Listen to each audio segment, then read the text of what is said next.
Hello again. In this video, I will go over the main menu for the operations. I'm going to execute just one sale, just to show you how it flows. The other operations functions do have a similar flow, and we encourage you to take a look at those functions yourself. The logic is pretty much the same. So once I have set up the database, I have set up my lists. I'm logged in as the manager, John Manager, for Apollo Store LLC. Now, if I want to make a sale, I will basically go into operations, sales. I'm going to select to whom I'm making that sale. If it is a general sale, I can select the default partner. Or if I'm selling to a wholesale company, I'm going to select from the list. So it's pretty straightforward. I'm going to select the wholesale buyer. I'm going to select from which location I'm actually selling. In this case, I have two locations. I have the bookstore within my enterprise, and I have the coffee store, which again is in the same location. I'm assuming that in this case, I'm running one location that has two types of business. So I'm going to be selling from the bookstore, and I'm going to select who I am. So in this case, I'm John Manager, and this is pretty much it. So once I have selected that, I need to select which item I'm selling. So if I have something in front of me, I can scan it with the barcode scanner. Or I can click on that button and I can see all the items which I can obviously look for. So in this case, I'm going to select the book. I'm going to select that I have 5 items. The sales price is 15. A discount I have selected already in the wholesale buyer initial setup, that they're going to be receiving a discount of 5%. So I can override that. I can basically say 0, or I can say 10%. So in this case, the currency is $, and the total amount that they need to pay is $67.50. So again, right here is pretty much what they need to pay for the product sale, the sales tax that is set up already, and the total that they need to settle with me for that sale. So if I'm okay, I'm just gonna say save. The system is gonna ask me to save. If I want to print a document, yes, I'm gonna print the document, and this is pretty much how the payment is gonna occur. If it's gonna be payment in cash, I select the payment in cash. They pay $47.42.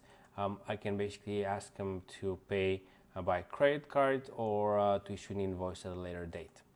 So I'm going to say OK, and I'm getting the next document that I need to print is the packing slip. If I'm getting that or to be put together and sent to the user, it gives me to the customer, it gives me the date, it gives me the document number. This is the second document issued by my company to that specific function, and I have who I'm shipping that to whom I'm selling. Obviously, these are pieces of information that you need to set up in the system when you create that specific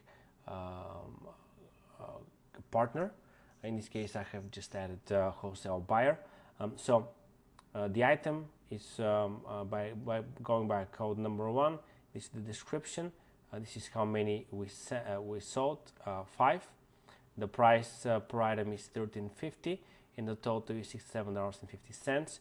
Basically, if I need to have the two parties sign, I have those two items, and this is created for the time when a customer needs to walk over to the warehouse to get their items, and obviously we want to make sure that those packing slips are pretty much documented, that the customer has picked up their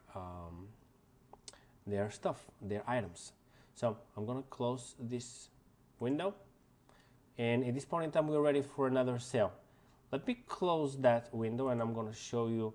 I'm going to re-log in. I can close the application and open it up again, or I can change the active user. And I'm going to select the second user, which is Mary, who is a sales clerk, with who I have already set up in the system. So Mary is pretty much is set up to a specific location, and she has specific rights within the system, which much more limited than the first user, who's the owner. So let's assume that Mary wants to make a sale. There we go. You can see that her location is already set up and her name is already pre-populated. She just needs to find the right partner to whom she's going to be selling. So in this case, let's use default partner. And again, she's using the system to locate, let's say, coffee items. She's going to be selling a coffee bean pack. And the items are 1. The sales price is $8, no discount.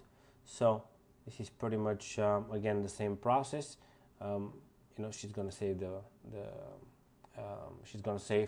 the operation, and the system will go back again into how it's going to be paid for, and print up the packing slip for that operation. This is how the sales function works in the main module, that it can accommodate a wholesale and a retail sales business.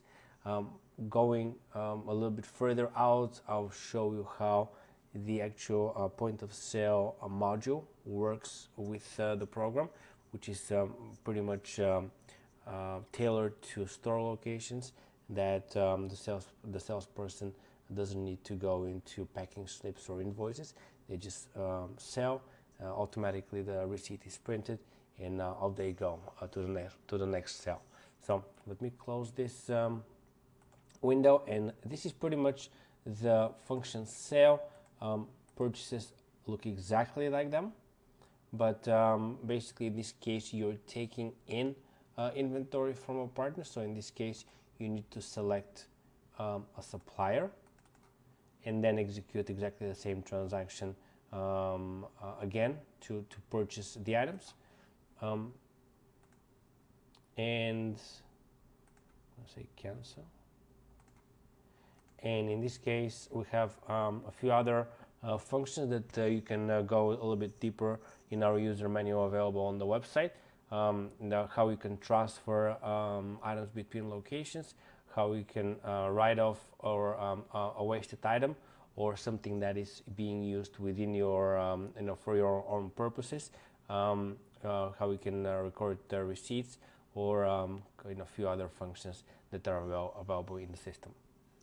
Thank you for listening, and follow the series so that you can learn about other functions that are within the system. Thank you very much.